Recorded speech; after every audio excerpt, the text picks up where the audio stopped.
All right, guys. This chapter is titled "A Nest."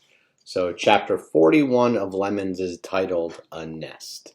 But Mrs. Dickerson, Tobin starts. Yes, Mrs. Dickerson. What? You made peanut butter ones? He looks at me. Come on. I mouth, pointing to the hands on his Bigfoot watch. We're going to be late. He puts his hands over the green receiver. She had another sighting and made the peanut butter ones. Polaroid, I ask? Mrs. Dickerson, Tobin says. Uh-huh. Did you get a picture? He looks at me and he shakes his head and then listens some more. You found a what? Really? Roofed or unroofed? His eyes find mine again, and they're wider than I've ever seen them. He covers the receiver again. She found a nest, he says.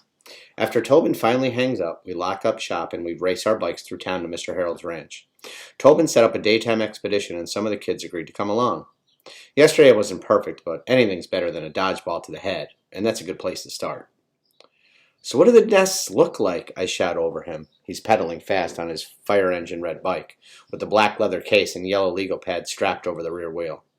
They're very intricate, he hollers back. There's no way an animal without opposable thumbs could create one. Branches are intertwined and some have roofs and others don't. She says this one has a roof. Where'd she see it? Just past the tree line back by our garden. She thinks a Bigfoot has been stealing the vegetables from her garden and stashing them in the nest. But no Polaroid? No. But she's positive she can see the structure through the branches. Do the Bigfoot eat vegetables? I ask. Of course. What do you think they eat? Actually, I worried that they might eat 10-year-old girls. Tobin snorts. None that I've heard of. They're omnivores, so they eat food of both plant and animal origin. Animal origin? In addition to vegetation and berries, animals eat deer, squirrel, stuff like that. What else, I ask? What do you mean, what else? Like Twinkies or something? I laugh. I'd bet you $1 million no Bigfoot that's right by would ever eat a Twinkie. They only eat real food, he says. You know, Twinkies are real. They're not. They grow on a Twinkie tree? What? Well, they're still real. You can see them. They exist. Okay, fine, they exist. I'll give you that one. But what the Sam Hill is so great about them anyway? And then I think about it. It's got to be the cake to filling ratio, I tell him. The what? He looks at me. The stack cake to filling ratio. It's always perfect. Just enough filling to go with every single cake bite. You never have too much filling or too much snack cake. The wrong ratio will ruin your dessert every single time. An exaggerated blast of air blows off the brim his safari hat, telling me we're done with the whole conversation about Twinkies or any Twinkie-eating Bigfoot. So, are we going to go check out Mrs. Dickerson's? Yeah, after this. Yeah, we'll go. He points to the others waiting at Mr. Harold's iron gate. There's 3 of them. Joe Kelly, Eliza Rose, and Bo Stitch. It's only about 100 degrees out here. Bigfoot hunter. Bo hollers at us, swinging his bangs. Are we doing this or what? Guess what? I say to Eliza Rose, putting my kickstand down in the dirt.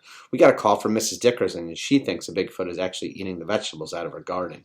No way, Eliza Rose says. Yep.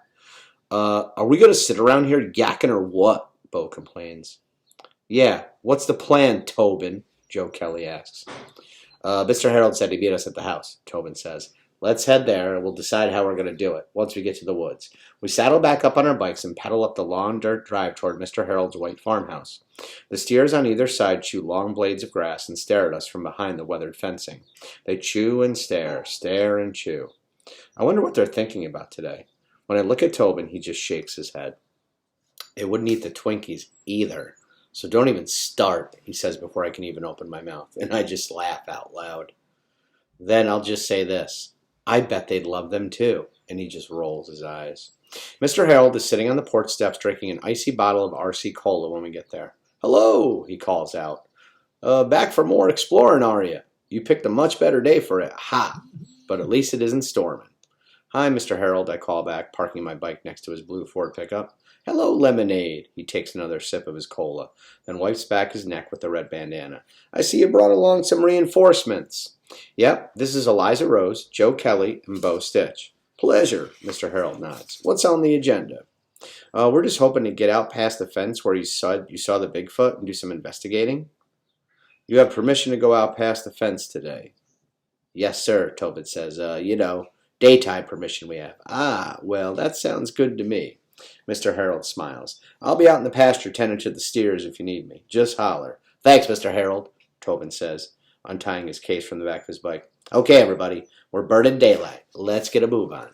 When we make it to the fence where Mr. Harold said he saw something, Tobin sets down his case. Let's break up into two groups, unzipping the case and pulling out the Polaroid. I'm going with the lemonade, Eliza Rode announces, linking arms with me.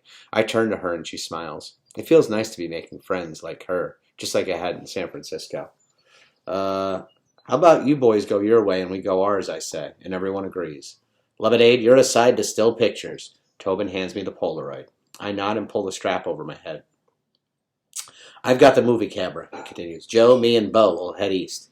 Lemonade, you and Eliza Rose can head west. We're looking for evidence of any kind. Footprints, hair, scat. What's scat? Eliza Rose whispers to me. I'll tell you later, I say. Eliza Rose raises her hand. What if we see something?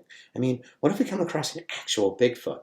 They're mostly nocturnal, but there's always a chance. Take a picture first and foremost. That's very important. Always a picture first. Let me all hear you say it. And they all just look at each other. I don't hear anything, as he puts a hand to his ear. Always a picture first. We all drone in unison. We also need a special call, in case we see something, to signal the other group. How about woohoo? Eliza Rose suggests, standing on her tiptoes and waving her arm in the air. No way, Joe Kelly says. A whistle. He sticks his two fingers in his mouth and he lets out a loud screech. I'm not going to slobber all over myself to whistle like that, Eliza Rose puts her hands on her hips. It's easy, Joe tells her. Just wet your fingers and roll your tongue and... how about an owl call, guys, like this? Bo cups his mouth with his hands and makes the sound of an owl. Woot! Woot! What's the difference between what I said, Eliza Rose says. Well, one is a shrilly girl call and the other's a wild bird call. There's a big difference, Bo says. Okay, I hold up my hands. The call will be one short whoop, like this. I cup my hands around my mouth. Whoop, like that. The whoop puts an end to the whole debate, and everyone nods in agreement.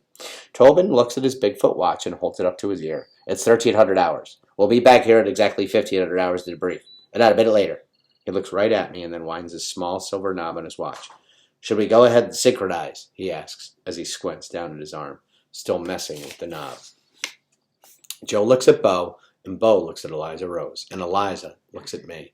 Silence. Tobin looks up at all of us. Well, more silence. What's he talking about now? Eliza Rose finally whispers in my direction.